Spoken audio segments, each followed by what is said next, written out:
1+1 이벤트에 추가 추석 사은품 증정, 100% 국내 생산 노벨물리학상을 수상한 구매 신물질이 그래핀입니다.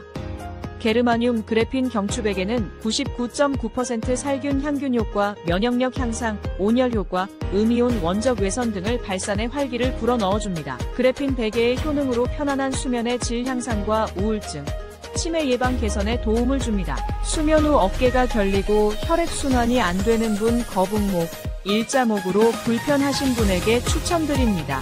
문의 전화 010-4487-0949.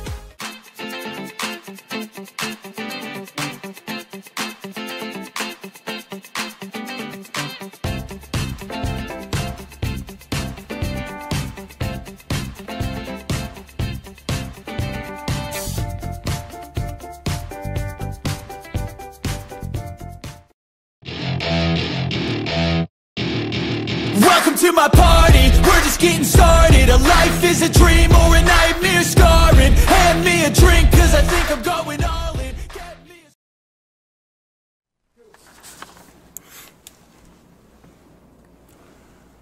안녕하십니까. 아시아투데이 TV에서 보내드리는 라이브 방송 송국근의 현장 정치 10월 8일 순서 시작합니다. 원래 화요일 6시부터 시작을 했는데 오늘은 좀 다른 개인 일정 때문에 1시간 앞당겨서 시작을 합니다.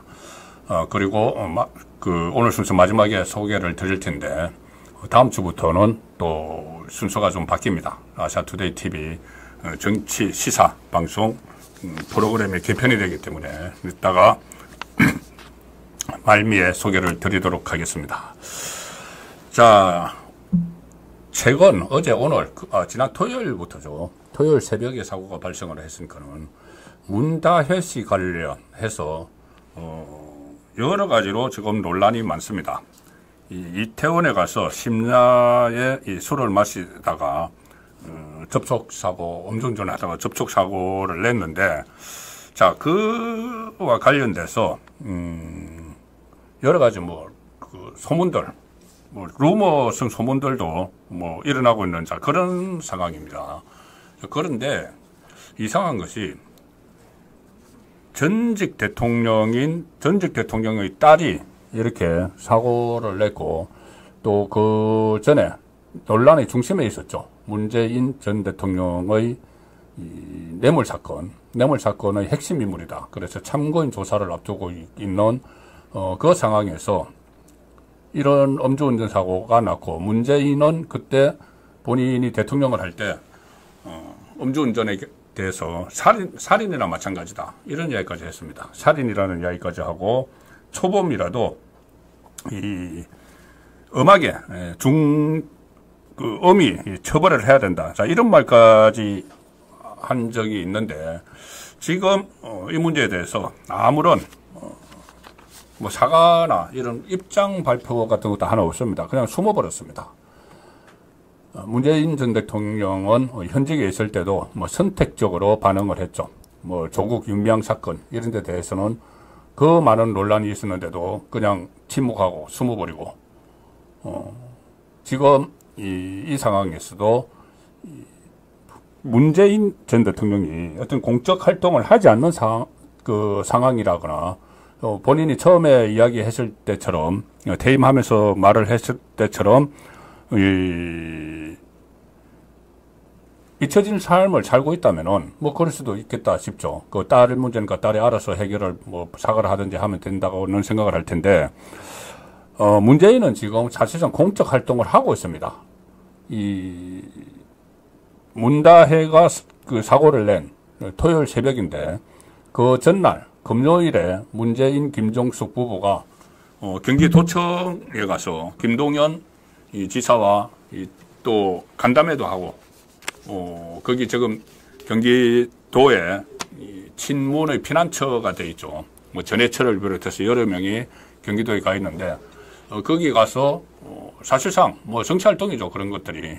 그리고 지난 총선 때도 선거 지원 요새까지 하고 했는데 사실상 공개 활동을 하고 있죠. 그리고 각종 행사, 남북 정상회담, 몇 주년 행사 이런 데도 계속 참석을 합니다.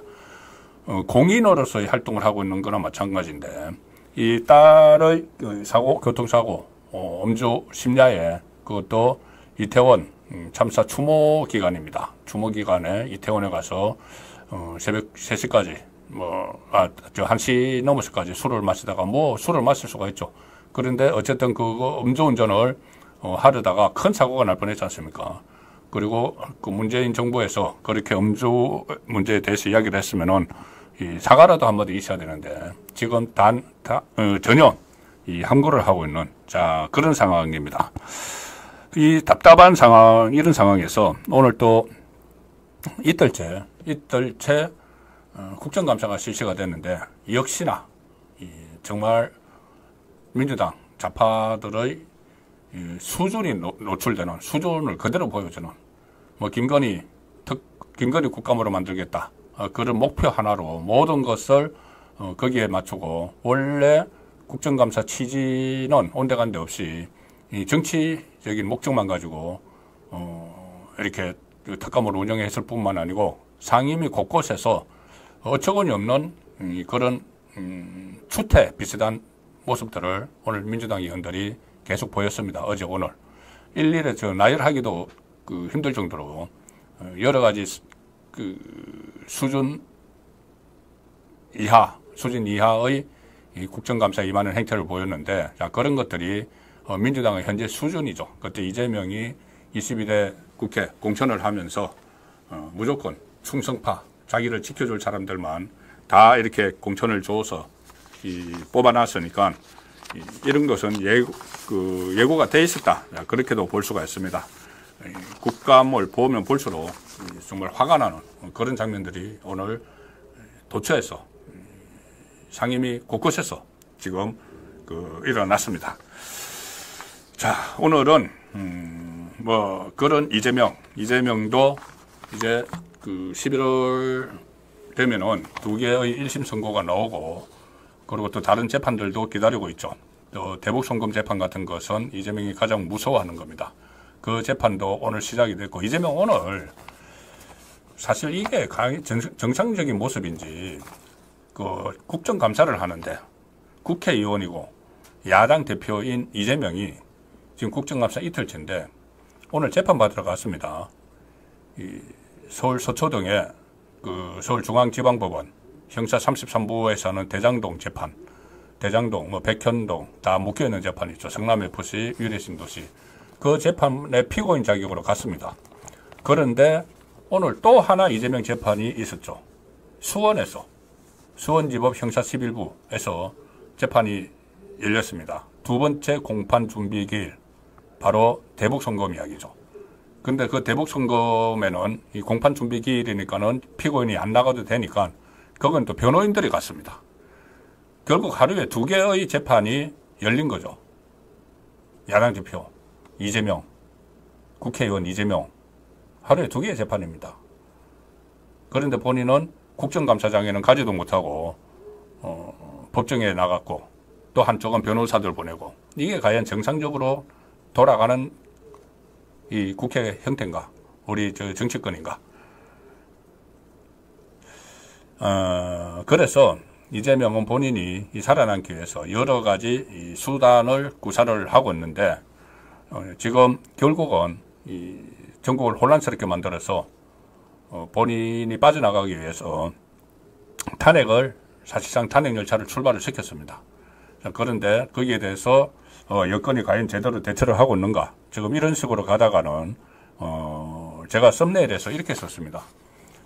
이재명 페이스에 말리면 끔찍한 일이 일어난다. 뭘까 이게?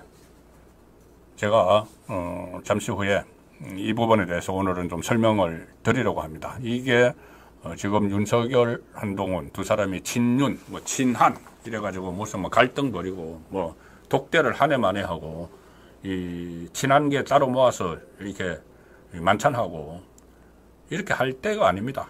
지금 이재명의 노림수를 제가 잠시 후에 설명을 드리고 그 노림수가 어떤 결과를 가지고 올 수 있는지를 제가 오늘은 좀 말씀을 드리려고 합니다. 오늘도 일본의 이제 지면 심층 분석 아시아투데이 이 기사의 행간의 뜻을 찾아서 살펴보는 지면 심층 분석 시간을 먼저 갖고 그 다음에 이슈 집중해 본데 이 한 세 가지 사항이 있습니다. 제가 지민 심층 분석 시간에 이재명 페이스에 말려면은 어떤 일이 일어날까 그 부분을 좀 말씀을 드리려고 합니다. 이슈 집중해보 시간에는 이재명이 또 재판부 쇼핑 또 불발했다. 이 재배당 신청한 것이 오늘 퇴짜를 맞았죠. 또 어떻게 하든 재판을 연기해보고 또 재판을 미루고 아주 그 법대로 하는 이 판사를 피하기 위해서 신진호 부장판사를 피하기 위해서 또 꼼수를 썼는데 그 재판부 쇼핑하듯이 재판부를 자기들 마음대로 고르려고 했는데 그게 불발됐습니다.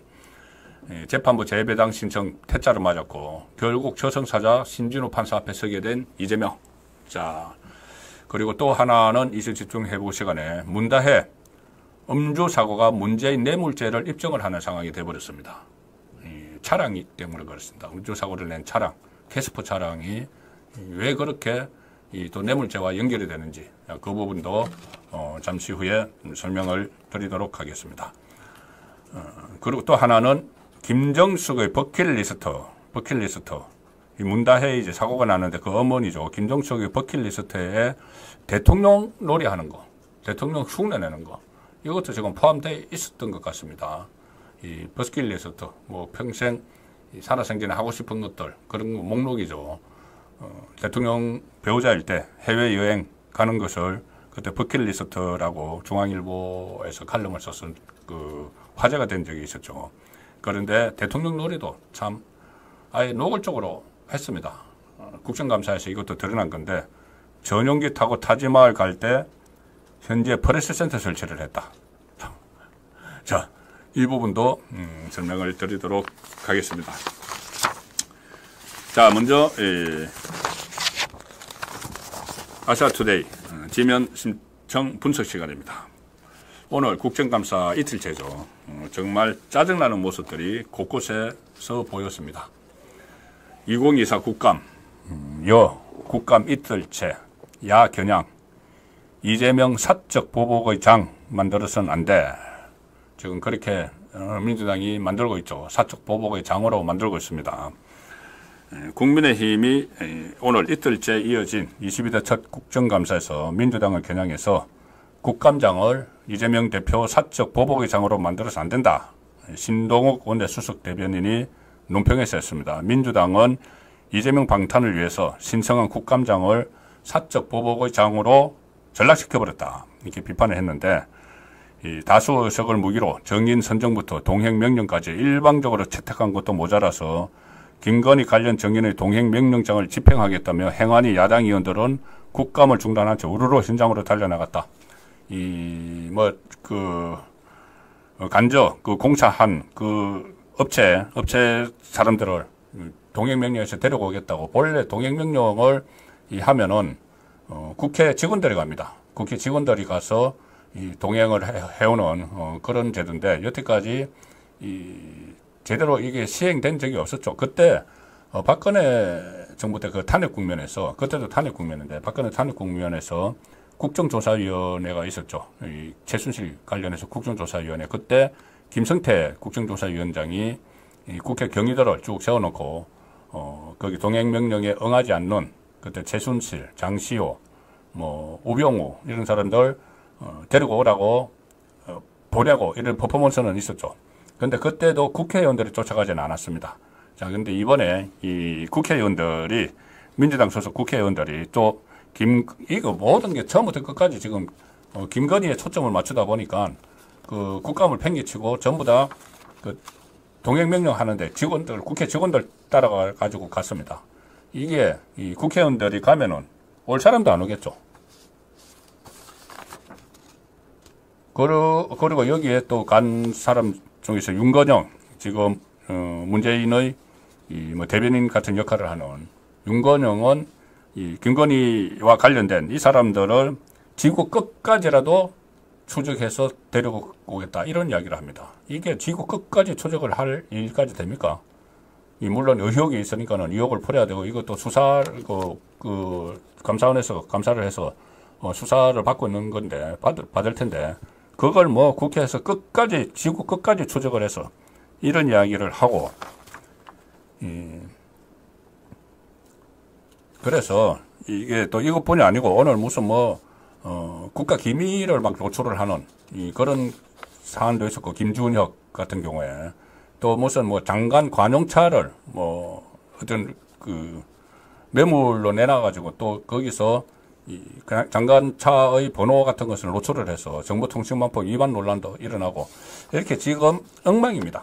크게 두 가지죠. 민주당이 지금 이틀밖에 안 됐지만 국정감사 하나는 무조건 김건희 처음부터 끝까지 김건희, 다른 거 다 팽개치고 탄핵 자력을 깔기 위해서 하는 거죠. 이재명 살리기 위해서 그거 하는 거하고, 하나는 또 한쪽에서 아주 수준 이하의 이 국정감사를 하는 모습들, 이런 모습들이 정말 화나게 하는 것들이죠. 이게 국회를 보면은 제가 그 말씀드렸다시피 이재명이 본인의 방탄을 위해서 뭐 변호사 하던 사람들을 갑자기 막 국회로 끌어들이고, 또 그 특히 민주당은 국회의사당, 그러니까 정치권, 여의도 정치권 주변에서 왔다 갔다 하는 여의도 낭인들이 있습니다. 여의도 낭인들 물론 여당에도 있습니다. 지금 보수 정당에도 그 왔다 갔다 하는 여의도 낭인들이 있고, 야당에 그 여의도 낭인들 많습니다. 이 사람들은 평생 다른 직업을 뚜렷한 게 가진 게 없고, 그냥 국회 주변에 와서 왔다 갔다 하다가 어떻게 하면 보좌관이나 이렇게 하다가 또 민주당에 무슨 뭐 당뇨 뭐 당 사무처에 가든가 이렇게 했다가, 이 사람들이 국회의원 배치로 많이 답니다. 국민의힘보다 상대적으로 많이 달죠. 이 사람들이 처음부터 배운 거는 자기들을 모시던 국회의원들이 무슨 뭐 정책을 하거나 국정감사를 해서 자료 준비하고 이런 게 아니고, 맨날 나가서 거리에 나가서 투쟁을 하거나 아니면은 이 국정감사를 해도 퍼포먼스만 하는, 어디가 소리 막 지르고 저희 가서 뭐 이 검찰청 찾아가가지고 구호 외치고 이런 거나 따라다니면서 수발을 했던 사람들이 국회의원이 되니까는 똑같은 행태를 보이는 겁니다. 똑같은 행태. 그것이 지금 오늘 이 국정감사의 현 주소고, 물론 보수 정당에서도 이제 그런 부분들이 간혹 보이기는 하지만은 그것은 그 민주당에 비하면은 그렇게 심하지 않죠. 민주당은 상당히 심합니다. 심지어 최근에 뭐 어떤 시사 프로그램에 나가는 이 패널들도 보면은 야당 쪽 패널들은 주로 뭐 국회에서 그 보좌관이나 이런 활동을 하면서 투쟁만 하든, 그러니까 거리에 나가서 투쟁을 하거나 아니면은 이 퍼포먼스를 하고, 어쨌든 정책이나 이런 데는 전혀 관심이 없는 사람들이 지금 뭐 패널로도 나가고 국회의원도 되고 한 것이죠. 그래서 지금 전체적인 수준을 이렇게 떨어뜨리고 있는 겁니다. 자, 뭐 여당에도 그런 부분이 부분적으로 없지는 않다고는 제가 말씀을 드렸습니다. 그런데 그것이 야당에 지금 훨씬 많다. 그 상황이 지금 국정감사에서도 고스란히 드러나고 있습니다. 어떻게 보면은 이재명의 방탄을 위해서 이렇게 정말 상식적으로 이해하기 어려운 이재명의 4개의 재판, 그 7개 사건, 11개 혐의로 재판을 받고 있는 이재명을 지키기 위해서 이렇게 그 국회 다수 의석의 입법권을 막 남발하는 거, 이런 것도 사실은 자질 문제죠. 어떻게 보면 이것은 근본적으로 보면 국회의원들의 자질 문제입니다. 자, 그리고 이재명의 사법 리스크에 대해서 제대로 말을 하는 사람은 단 한 명도 찾아보기 힘들 정도로 그걸 보호하느라고 방어하느라고 급급을 한 그런 이 민주당의 행태가 국정감사에서 지금 여실히 드러나고 있습니다. 이게 26일 동안인가 할 텐데 앞으로 또 어떤 모습을 보게 될지 참 걱정스럽다. 그런 말씀을 드리지 않을 수가 없습니다. 전부 다 이재명의 이 사법 리스크에 대해서 시시하기는 하지만 그래도 속으로는 모두 다 불안하겠죠. 민주당 사람들도. 이게 이재명이 이제 그 11월 달에 1심 2개가 나오는데 1심 2개가 나오면은 그 중에서 둘 다 아마 유죄가 나올 겁니다. 그리고 이 선거법 같은 경우는 벌금 100만 원 이상 나오면은 지금 2년 3년 구형을 받았기 때문에 민주당이 434억 원을 또 토해내야 되는 그런 상황까지 되는데 불안하겠죠. 자, 그런데 겉으로는 드러내놓고 말을 하지 못합니다.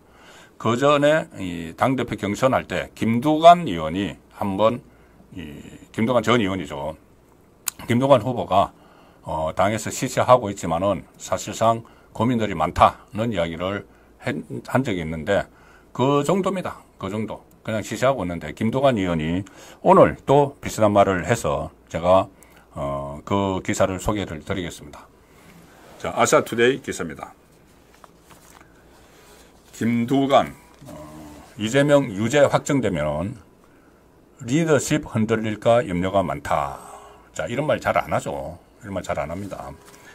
이 김두관이 이 8.18 전당대회 당시에 이재명과 경쟁했던 김두관 의원이 1심 선고를 앞두고는 이재명의 재판과 관련해서 이 유죄가 확정되면은 리더십이 흔들리면서 당내에서는 염려를 많이 하고 있다.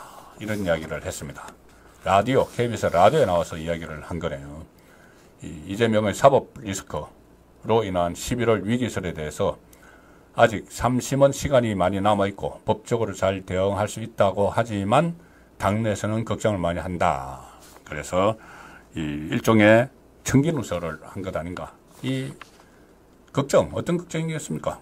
일단 이재명 1인당, 1인 4당을 만들어놨는데 이재명 당을 만들어놨는데 제일 꼭대기에 있고 그 밑에는 거의 없습니다. 지금 최고위원들도 거의 뭐 이 거수기나 다름없죠.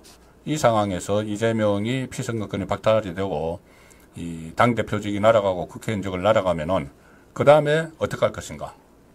지금 뭐 김경수, 뭐 김부겸, 김동현 대기하고 있다고 하지만 너무나 이게 일극체제가 돼버렸기 때문에 그 일극이 무너지면은 민주당은 바로 나락으로 떨어진다. 이런 걱정들을 지금 많이 하고 있다는 것이죠. 얼마 전에 전현희 의원, 전현희 의원은 원래 친문 쪽으로 가야 됩니다. 전현희 문재인 정부 때 국민권익위원장을 했었죠. 그런데 어떻게 이제 이재명 쪽에 전향을 해가지고 이재명이 이 공천을 줬죠. 공천을 줘서 이제 국회의원 되고 그 다음에 또 최고위원도 사실상 이재명이 시켜줬죠. 그 전현희가 얼마 전 그런 이야기를 한 적이 있습니다. 이재명이 유죄가 나오지 않겠지만, 무죄가 나오지 않겠지만은 혹시라도 유죄가 나오면은 대비를 해야 된다. 유죄에 나올 경우에 대비를 해야 된다. 그래서 정치적으로도 사법적으로도 대비를 하지만은 사법적 대비는 뭐 2심, 3심 뭐 이런 이야기겠죠. 정치적으로도 대비를 해야 된다. 이 이야기를 한번 한 적이 있습니다. 지난주죠.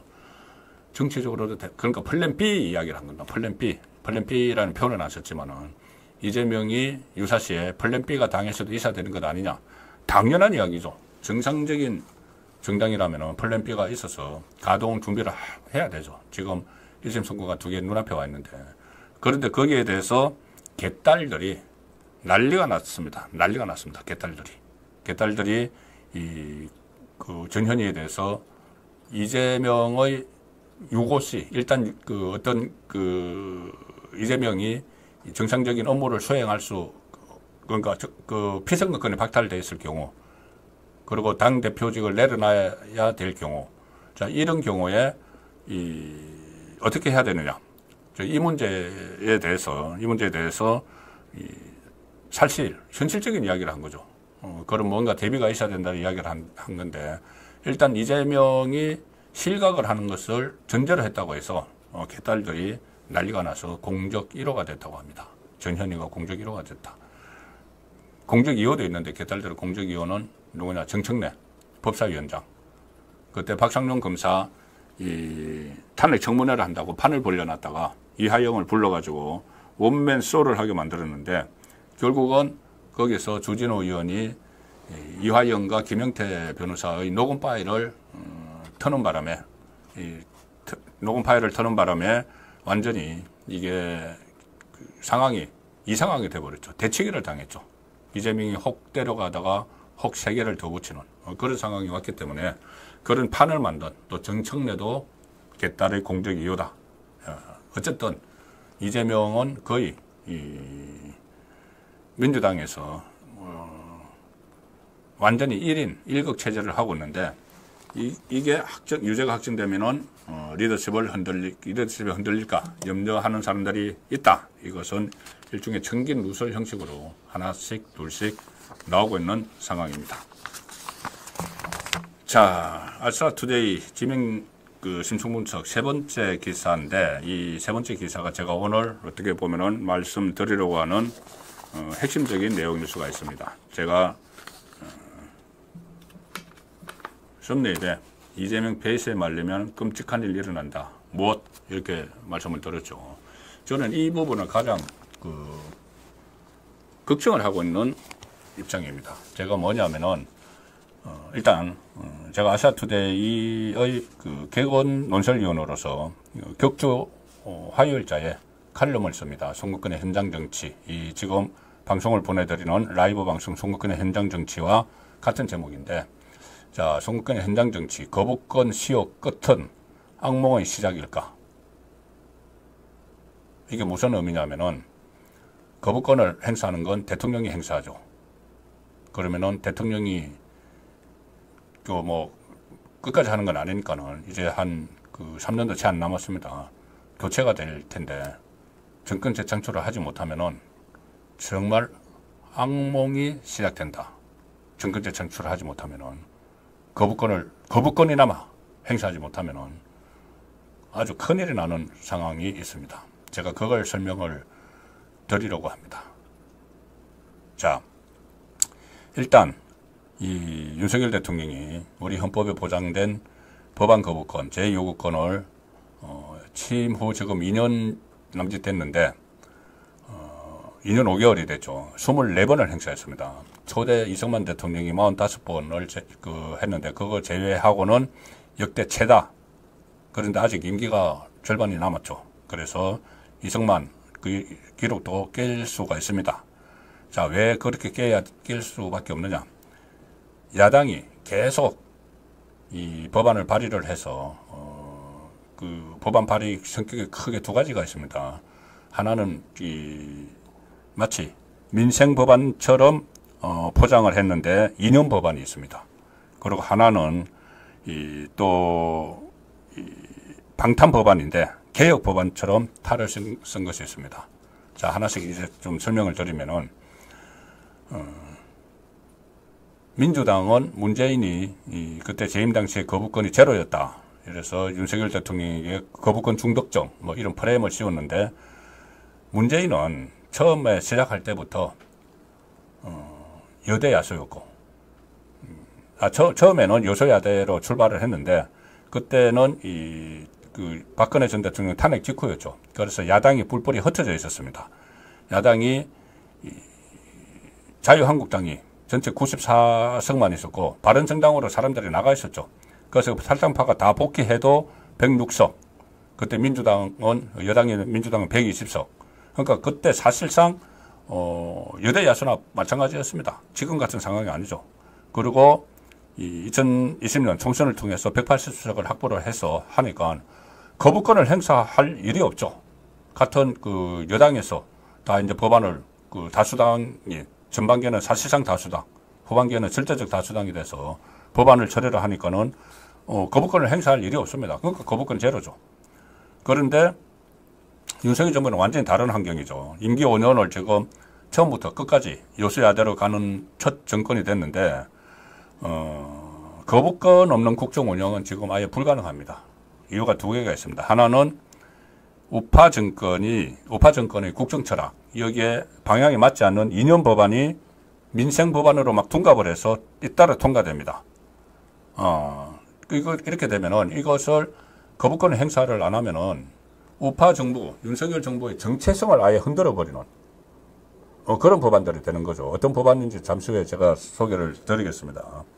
그리고 또 하나는 이재명, 제1야당 대표 이재명, 제2야당 대표 조국, 더구나 전직 대통령 문재인까지 전부 다 사법 위기에 있으니까는 이것을 벗어나기 위한 방탄 법안을 막 하는데 이걸 개혁 법안이라고 주장을 하면서 하고 있습니다. 자, 그래서 이것이 결국은 거부권이 없으면은 이게 나라가 운영이 안 되는 거죠. 즉 국가 정체성이 없어지고. 자, 야당이 이제 민생 관련이라고 주장하는데 대통령이 거부권을 행사할 수 없었던 법안을 몇 개만 보겠습니다. 양곡관리법은 농민보호를 명분으로 내세우지만은 이거 사실상 남는 쌀 강제 매수법으로 포퓰리즘 법안이죠. 거의 사회주의적 법안에 가깝습니다. 전체사기특별법도 약자 보호라고 주장을 하지만은 국가 재정에 엄청난 부담을 주는, 그리고 실효성도 5분이고, 민노총이 주도하는 노란봉투법은 이 기업활동 크게 위축시키는 그런 법안이고, 25만원 지원법은 거의 사회주의적 발상이다, 이런 지적까지 나오는 법안이죠. 그리고 야당은 노란봉투법, 25만원 지원법은 거부권이 한번 행사됐는데 내용을 바꿔서 다시 통과시켰습니다. 자, 이거 법안 하나. 그 다음에 야당이 개혁이라고 내세우지만은 이 윤석열 대통령이 거부권 행사한 거, 방송법. 이건 좌파 세력의 영구집권을 사실상 꿈꾸는 법안입니다. 그리고 최상병 특검법은 이 진실규명이 아니고 용산에 집권 남는 꼬투리를 절쳐내서 대통령 탄핵 불쏘시개로 쓰려고 하는 겁니다. 김건희 특검법도 이 마찬가지죠. 방송법, 김건희 특검법은 2번이나 더 독소 조항을 더 넣어서 또 재발의를 했고, 최병 특검법은 3번이나 했습니다. 자, 그런데 그리고 또 입법을 추진하다가 거부권에 막힌, 또 다른 차원에서 의도가 불순해 보이는 입법 추진하다가 거부권에 막힌 사례가 하나 있는데, 민주유공자 예외에 관한 법률입니다. 이건 완전히 이 진영, 좌파 진영의 철밥통을 지키는 법안이고, 심지어 공산혁명을 꿈꾼 난민전 사건, 경찰관 7명이 사망한 부산 동의대 사건도 관련자도 예우 대상에 포함을 하려고 한다. 자, 여기까지는 지금까지 제가 상황을 말씀드렸죠. 그러면은 이게 앞으로 어떻게 될 것인가? 한마디로 말씀드리면, 이게 정권이 이제 교체가 되면은, 거부권을 행사를 안 하죠. 민주당 대통령이, 좌파 대통령이 들었으면은 다수당이, 민주당이 이런 사회주의적인 법안들을 막 제출을 하고 해도 거부권을 행사 안 합니다. 왜냐하면 자기 편들이 하는 거니까. 자, 그러면 어떻게 되느냐? 지금 윤석열 대통령 임기가 언제까지죠? 2027년 5월까지입니다. 2027년 5월까지 임기죠. 자, 그런데 압도적인 의석을 가지고 있는 민주당의 국회의원들 임기가 언제까지죠?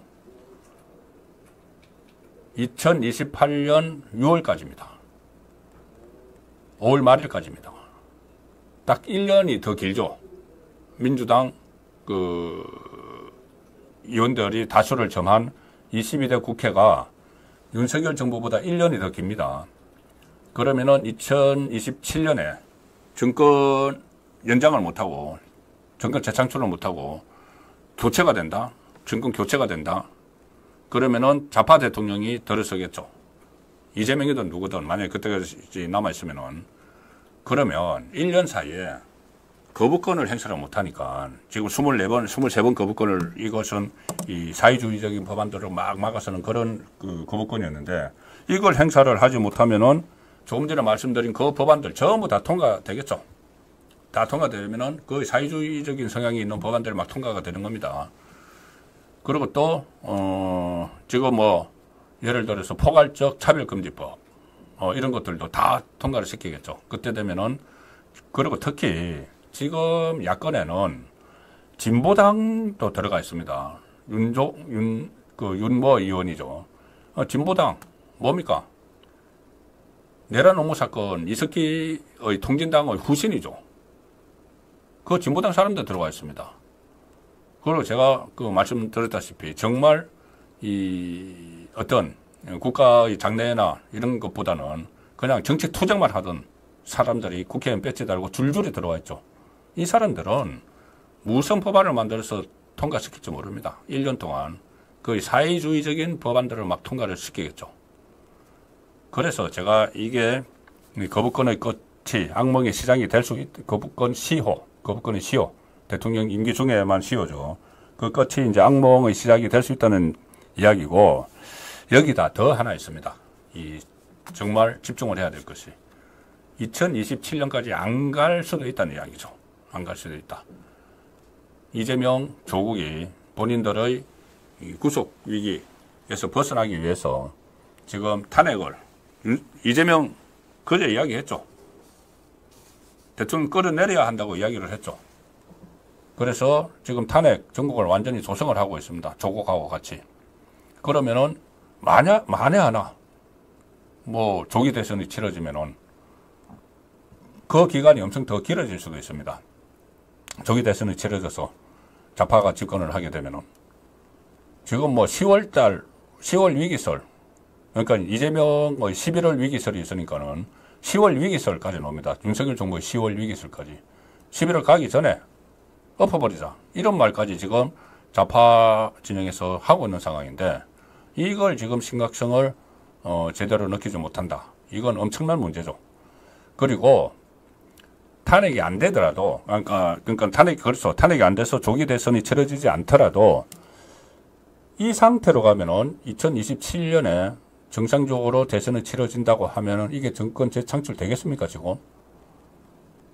윤석열 대통령 지지율. 그리고 지금 겨우 임기 반환점을 도는 시점에 20%대에서 왔다 갔다 하는 이 지지율. 그리고 여당 대표와의 충돌, 끊임없는 충돌. 그리고 다음 대선 때까지 이 소수 여당으로서 제대로 뭘 하나 활동도 하지 못하는, 법안 하나 제대로 처리하지 못하는, 수비에만 급급한, 수비도 제대로 하지 못하는 이 상황으로 가서 정권 재창출 하겠습니까? 정권 재창출 어렵죠. 그러면은 조금 전에 말씀드린 그런 상황이 벌어지는 것이 더욱 현실이 된다는 겁니다. 지금 이재명 조국이 이렇게 탄핵 정국을 만들어서 조기에 대통령을 끌어내려서 정권을 잡으면은, 좌파가 집권을 하면은, 지금부터 하면은 몇 년 동안입니까?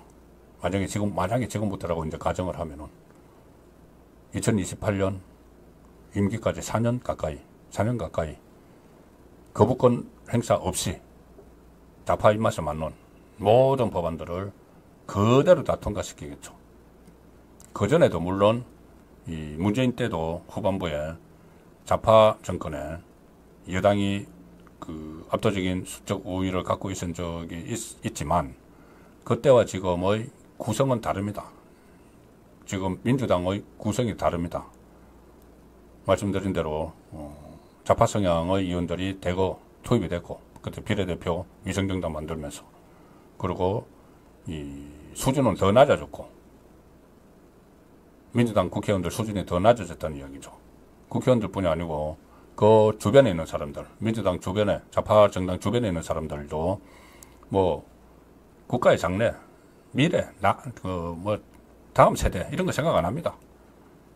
그 사람들이 완전히 주도권을 잡으면은 주도권을 지금 야권이 주도권을 잡고 있죠. 그런데 정권까지 가져가면은 국정 운영권까지 가져가면은 감당하지 못하는 상황이 오게 되는 거죠. 자, 그럼에도 불구하고 지금 여권에서는 여전히 양쪽으로 갈라져서 이런 내부를 향해서 총뿌리를 겨누는 그런 상황이 눈에 보이고 있습니다. 저도 최근에 이 국민의힘 의원들을 이렇게 취재하느라고 이렇게 만나보면은 설마 탄핵까지 가겠나? 우리 탄핵까지는 안 갈 거야. 그런 이야기를 합니다. 그런데 뭐 박근혜 정부 때는 처음부터 뭐 여권 내부에서 탄핵 가야 된다고 이야기했습니까? 여권 내부에서 이 상황에서 지금 어떤 일이 이제 벌어질지도 모르는데 만약에 이 정권 교체가 되면은 언제가 됐든 정상적으로 대통령 선거가 치러지는 시점이 됐든 조기 대선이 됐든 특히 이 민주당이 완전히 국회를 장악하고 있는 상황에서 거부권도 행사 못하고 속수무책으로 나라가 한쪽으로 완전히 기울어지는 그런 상황이 될 텐데 지금 이렇게 여권의 모습은 참으로 민망합니다. 그래서 제가 끝을 이렇게 맺었습니다. 제 기사를 자꾸 소개드려서 좀 민망하긴 한데 결국 우파 진영이 정권 재창출에 실패하면은 완전히 기울어진 운동장에서 국민이 살게 될 판이다. 그 악몽이 더 빨리 시작될지도 모른다. 사법위기가 최고조에 달한 두 명의 야당 대표 이재명과 조국이죠. 대통령 탄핵을 통한 조기 대선을 꿈꾸고 있기 때문인데, 그런데 좌파의 그런 꿈을 깨야 할 우파는 다가올 악명을 외면한 채 두 갈래로 쪼개져 있다. 사태의 이 심각성을 좀 느껴야 하는 국면까지 왔습니다. 예, 이 지면심 청분석은 여기서 마치고 잠시 후에 이슈 집중 해보를 보내드릴 텐데, 말씀드린 대로 한 3가지 사안인데 빨리빨리 이 핵심을 짚어서 진행을 해드리겠습니다. 그 전에 아시아투데이 TV에서 보내드리는 광고 멘트 보시고 시작을 하겠습니다. 1+1 이벤트에 추가 추석 사은품 증정, 100% 국내 생산 노벨물리 학상을 수상한 구매 신물질이 그래핀입니다. 게르마늄 그래핀 경추백에는 99.9% 살균 향균 효과, 면역력 향상, 온열 효과, 음이온 원적 외선 등을 발산해 활기를 불어넣어줍니다. 그래핀 베개의 효능으로 편안한 수면의 질 향상과 우울증, 치매 예방 개선에 도움을 줍니다. 수면 후 어깨가 결리고 혈액순환이 안 되는 분, 거북목, 일자목으로 불편하신 분에게 추천드립니다. 문의 전화 010-4487-0949. 예, 이 아트TV 구독자 특별 1+1 이벤트도 있습니다. 그래핀 베개인데, 살균, 향균 효과에 뛰어난 99.9% 그래핀 베개고, 특히 100% 국내 생산으로, 제품이 만들어집니다. 거북목, 일자목으로 불편하신 분들, 어깨가 결리고 혈액순환이 안 되시는 분들께 추천드리고, 010-4487-0949로 문의하면 1+1 이벤트가 기다리고 있습니다. 제가 조금 전에 우파에 대해서 이야기하니까는 댓글에서 이 우파 구체적으로 누구 때문이냐, 한동훈 때문 아니냐, 윤석열 때문 아니냐, 또 이런 논란이 일어나고 있는데, 그런 논란조차도 저는 한가하다고 봅니다. 참 한가하니까 윤석열이 나쁘네, 한동훈이 나쁘네, 이런 이야기를 하고 있는 것이죠. 이 상태로 계속 가면은 나중에 뭐 친한, 친윤 이런 것도 없습니다. 그냥 공멸하죠. 예, 이슈 집중 해보겠습니다.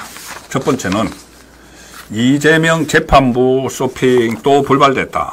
재판부 재배당 신청도 퇴짜를 맞았습니다. 뭐냐 하면은 이재명이 이제 11월 달에 1심 2개가 나오죠. 구형 3년, 2년 징역형 받은 이 선거법, 그리고 위정교사 2개의 재판이 나온, 1심이 나오는데, 이재명이 가장 무서워하는 거는 아마 대북 송금 사건일 겁니다. 오늘 공판준비기일, 2번째 공판준비기일 열리는데, 이재명 본인은 서울중앙지방법원에서 열리는 대장동 재판에 피고인으로 참석을 했고, 변호인들이 이 수원지법으로 갔죠. 그래서 거기서 공판준비기일이 있었는데, 공판준비기일은 말 그대로 앞으로 재판 일정을 논의를 하고 하는 과정이기 때문에 피고인은 출석할 의무가 없습니다. 그래서 안 왔는데, 오늘 피고인들은 이재명 외에 이화영, 김성태까지 다 있죠. 바로 북한의 조선노동당에 돈을 보낸 혐의입니다. 돈을 보낸 혐의. 제3자 뇌물, 외국한 거래법, 남북교류협력법, 여기에 대한 2차 공판준비기일인데, 자, 제3자 뇌물은 특정범죄가중처벌법상 제3자 뇌물입니다. 특가법. 특가법의 뇌물죄는 형량이, 그러니까 양형 기준표에 따르면은 유기징역이면은 징역 10년 이상, 무기징역이면은 10년 이상 아니면 무기징역에 처하도록 되어 있습니다. 이재명이 무기징역을 받을 수도 있다는 그 이야기죠. 자, 그래서 이게 아주 가장 큰 형벌을 받을 수 있는 게 대북 송금 사건이고, 특히 이것을 심리를 지금 시작을 한 사람이, 오늘 공판 준비기일을 연 사람이 바로 대장동 저승사자라는 신진호 부장판사죠. 신진호 부장판사는 이재명이 울렁증이 있습니다. 그 전에 김만배 씨, 대장동 사건을 재판을 하면서 김만배 씨를 처음으로 유죄를 선고했고, 이재명의 후임 성남시장 은수미를 정치자금법으로 법정 구속을 시킨 인물이죠. 신진호. 그래서 신진욱입니다. 그래서 이재명 입장에서는 울렁증이 있을 수밖에 없는, 자, 그런 판사인데, 거기다가 이게 중형이기 때문에 나중에 이게 1심 나올 때까지 이재명이 살아남아 있다고 해도 법정 구속을 할 수가 있습니다. 신진호 부장판사가. 더구나 신진호 부장판사는 이화영, 공범인 이화영을 1년 8개월 동안 재판을 했죠. 재판을 해서 9년 6개월 중형을 선고를 한 판사입니다. 그러면 공범인 이재명은 겁나겠죠. 이 판사가, 신진호 부장판사가. 그래서 처음에 시도를 했던 것이 재판부 서울로 바꿔달라는 거였습니다.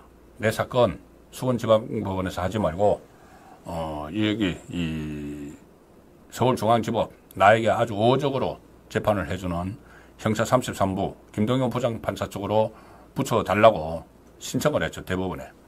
그런데 대법원이 즉각 나흘 만에 기각을 해버렸습니다. 완전히 이 사건의 성격도 다르고 수원지검에서 또 기소를 했고, 그래서 수원지법에서 또 그 신진호 부장판사가 수원지법 형사 11부인데 여기서 계속 이 사건을 대구성검을 다뤄왔기 때문에 여기 수원지법에서 하는 게 맞다. 그래서 기각을 해버렸죠. 자, 그렇게 하니 이재명이 또 한 번 꼼수를 썼습니다. 뭐냐면은 지난 9월 30일에 이번에는 그래, 수원지방법원에서 받을 테니까, 재판을 받을 테니까는 다른 재판부로 옮겨주세요. 그러니까는 신진호한테는 못 받겠어. 이 이야기죠. 신진호 부장판사에게는 못 받겠어. 거기 수원지방법원에 이 반부패 그 재판부가 2개가 있는데 그 2개 중에 이제 추첨에 의해서 신진호 부장판사 쪽으로 배당이 됐죠. 거기 말고 다른 곳으로 옮겨달라고 이것을 이제 신청을 하는 게 이 자기가 재판을 받고 있는 재판부에 신청을 합니다. 신진호 부장판사에게 신청을 했죠. 자, 그런데 그 명분은 이겁니다. 이하영 재판을 해서 9년 6개월 선고를 했기 때문에 좀 이 대북송금 사건에 선입견이 있는 것 아니냐. 선입견.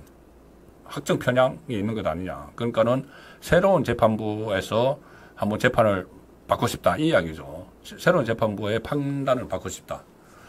자, 그런데 이게 그런 뭐 여태까지 전례가 없는 데다가 또 이거 1년 8개월 동안 심리를 한 곳에서 재판을 하고 또 이 판사들이 그 법과 양심에 따라서 법에 따라서 이렇게 법을 적용을 해서 하는 건데 이걸 마치 선입견을 갖고 있는 것처럼 그렇게 핑계를 대서 바꿔달라고 한 겁니다.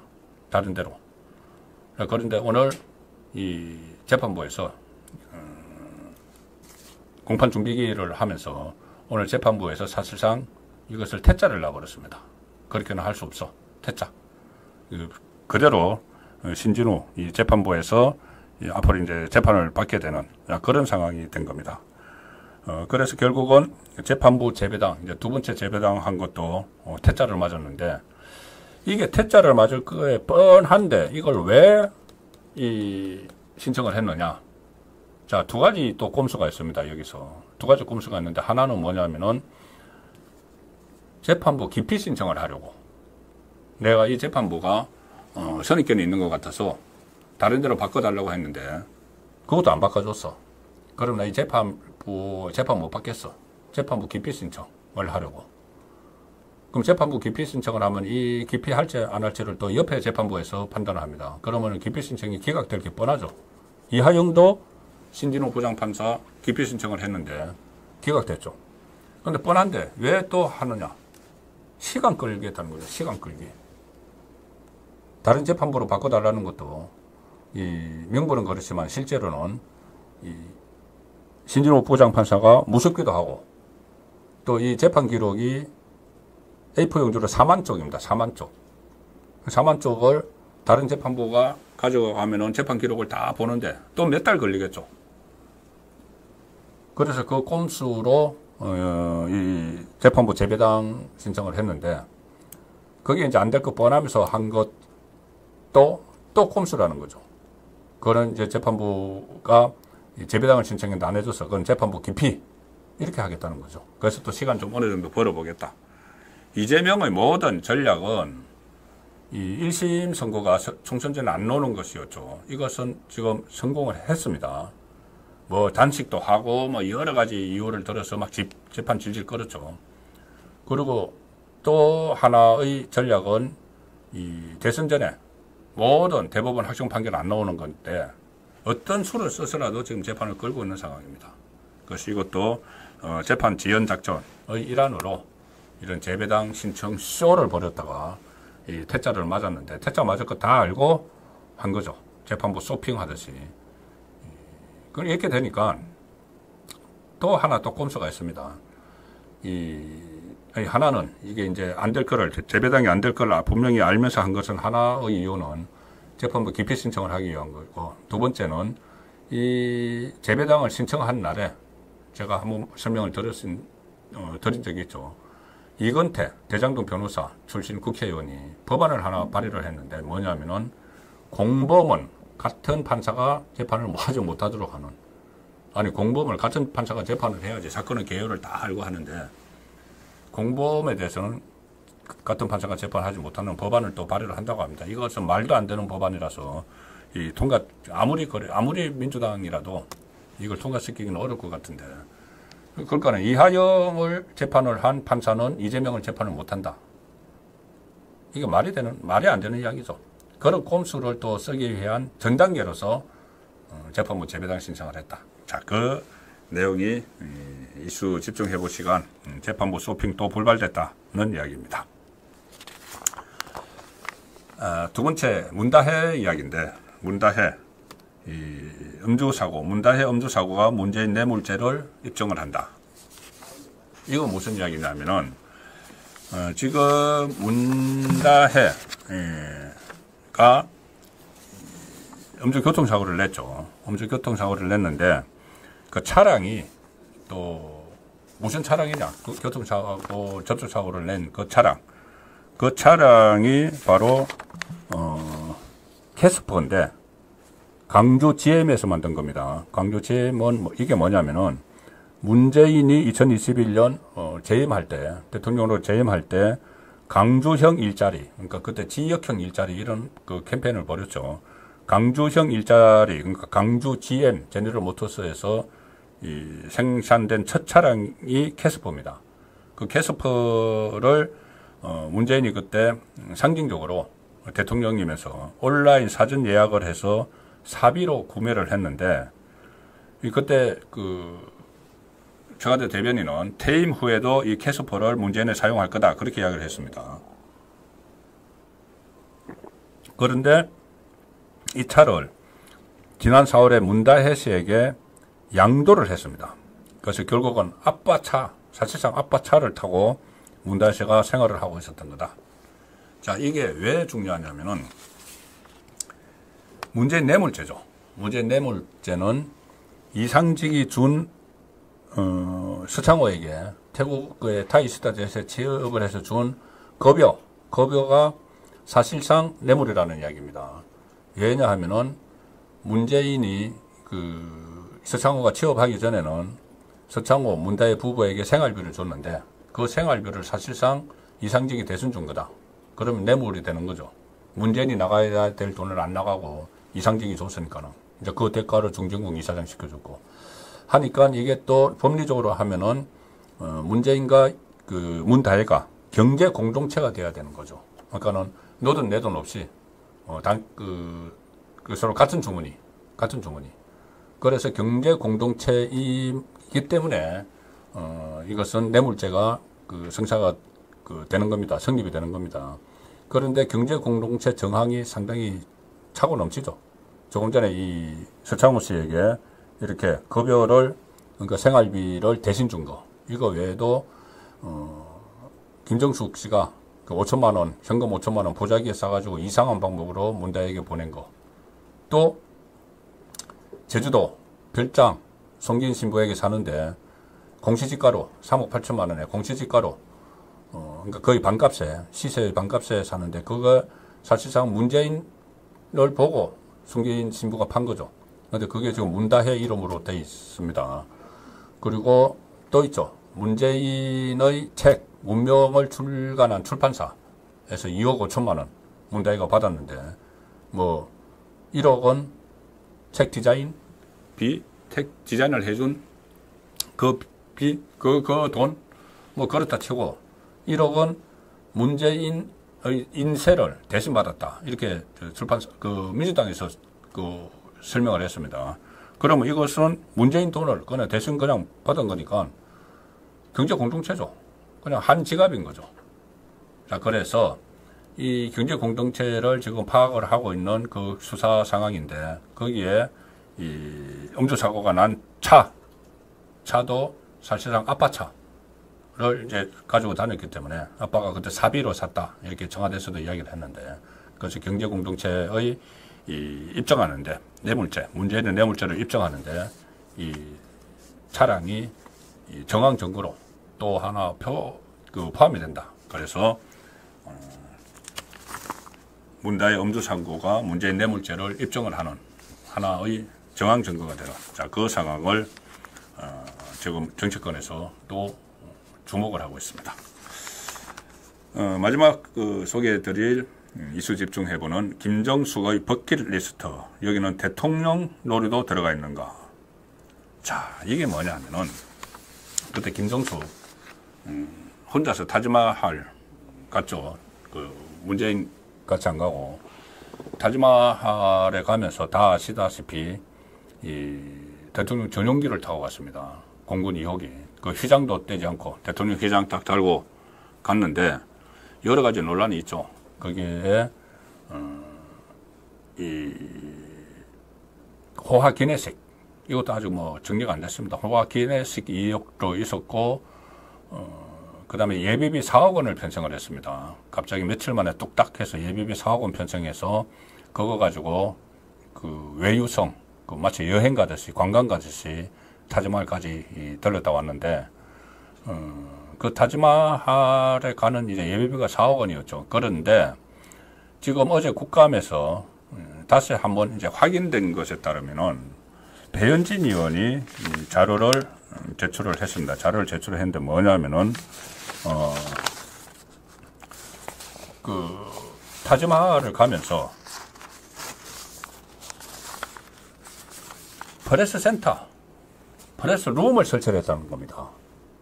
지금 기사에 나오죠. 김정숙이 인도 순방을 하면서 프레스 룸을 설치를 했다. 자, 저도 그 청와대 출입을 오래 했는데, 이제 해외 순방을 취재를 가면은 그 기자단 숙소가 있는 호텔에 한 공간을 크게 빌려서 프레스 룸을 만듭니다. 그래서 그 수행한 기자들이 거기 가서 기사 송고도 하고, 이용을 하죠. 기자실. 그러니까 기자실이 되는 겁니다. 임시 기자실. 그리고 인터넷망도 설치를 하고 해서 인터넷 사용비는 기자들이 또 주고, 하는데 그 공간은 이 정부 예산으로 하죠. 정부 예산으로 하는데, 김정숙이 인도에 갔는데 거기다 프레스룸을 설치를 하는데 3,400만 원이 들어갔다는 이야기입니다. 근데 이것은 예비비 4억 원에 포함된 것이 아니고, 이 대통령 정상외교 비용, 정상외교 비용이 본 예산에 편성이 됩니다. 대통령이 이제 해외 순방을 가니까 정상외교 비용이 본 예산에 편성이 되는데, 그 정상외교 비용 중에서 본 예산 중에서 3,400만 원을 끄집어 썼다는 겁니다. 그런데 아니, 기자실 프레스룸이 만들어졌으면 기사가 나와야 되죠. 근데 단 한 건의 그 현지발 기사가 없고 사진도 하나 안 나왔습니다. 기자들이 따라갔다는 말도 없습니다. 그때 간 사람들 보면은 이 부대 비난하던 고민정, 그 다음에 전속 요리사, 특갈비 의혹에는 양인했어, 유송아, 경호원들, 뭐 이런 사람들이 갔죠. 거기 가서 뭐 기자들이 가서 취재하고 한 거 하나도 기사가 나온 게 없습니다. 그런데 프레스 룸을 만들었다. 3,400만 원 주고. 근데 이건 가요 프레스 룸을 만든 거지. 그 돈이 어디로 갔는지. 그것도 지금 오리무중인 상태가 돼버렸습니다. 그것도 검찰의 새로운 수사 대상이 돼야 되겠죠. 그리고 무엇보다 무슨 정상외교 비용을 가지고 김정숙 씨가 프레스룸을 만듭니까? 기사도 한 건 안 나오는 프레스룸을. 이게 완전히 대통령 놀이 하는 건지 청와대를 완전히 사유화해가지고 이런 행태를 지금 보이고 있는데, 그때 이 김정숙은 또 이 논란이 일어나니까는 김정숙은 특별 수행원이다 이렇게 또 이야기를 했죠. 당시 그 청와대 사람들이.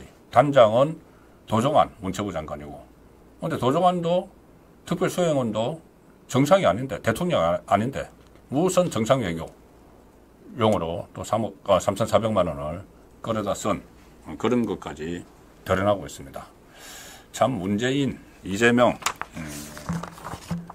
이쪽의 반칙 특권 의식, 이런 것이 정말 국민을 화나게 하는 그 상황이 속속 나오고 있습니다.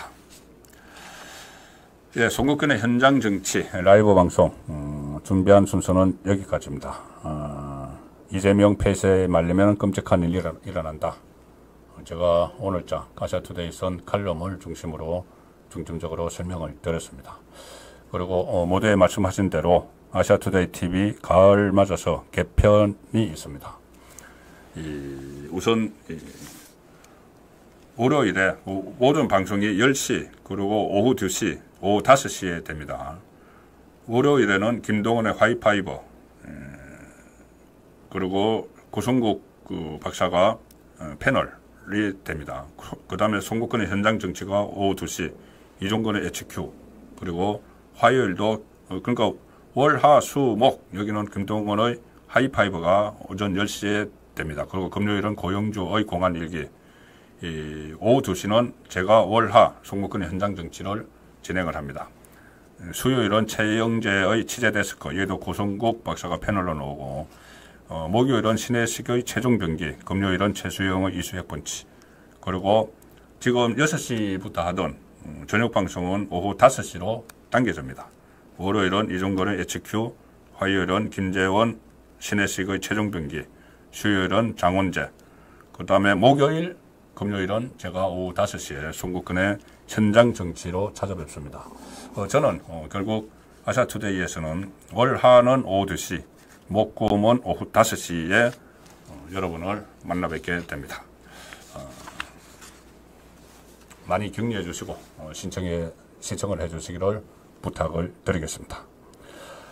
10월 14일부터 월요일부터 적용이 됩니다. 송국근의 현장 정치 10월 8일 순서 마칩니다. 고맙습니다.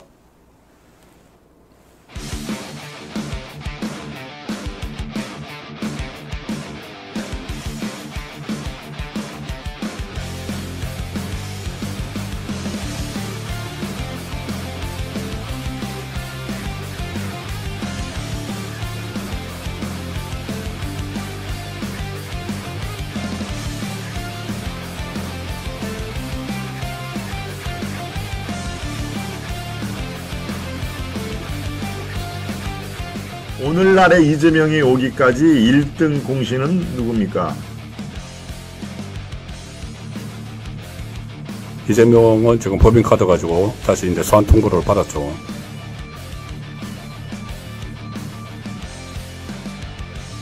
이제 윤석열 정부가 원전을 수주하는 것까지 발목을 잡겠다. 뭐 이런 것 같습니다.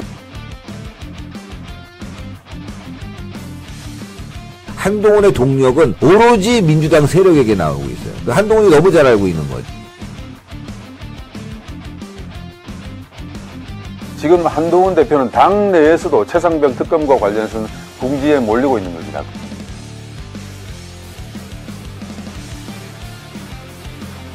김정은은 이런 것들을 가장 잘 이용해 왔습니다. 네. 김씨 족속이 그랬죠. 그렇죠.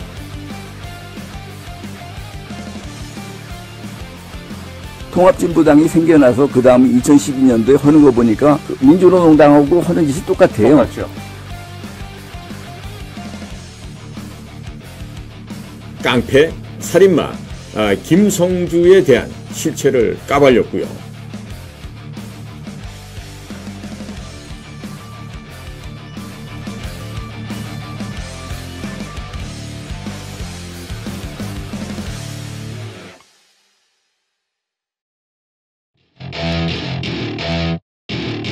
Welcome to my party, we're just getting started. A life is a dream or a nightmare scarring. Hand me a drink cause I think I'm going all in. Get me a... 1+1 이벤트에 추가 추석 사은품 증정, 100% 국내 생산 노벨 물리 학상을 수상한 구매 신물질이 그래핀입니다. 게르마늄 그래핀 경추백에는 99.9% 살균 향균 효과, 면역력 향상, 온열 효과, 음이온 원적 외선 등을 발산해 활기를 불어넣어줍니다. 그래핀 베개의 효능으로 편안한 수면의 질 향상과 우울증, 치매 예방 개선에 도움을 줍니다. 수면 후 어깨가 결리고 혈액순환이 안 되는 분, 거북목, 일자목으로 불편하신 분에게 추천드립니다. 문의 전화 010-4487-0949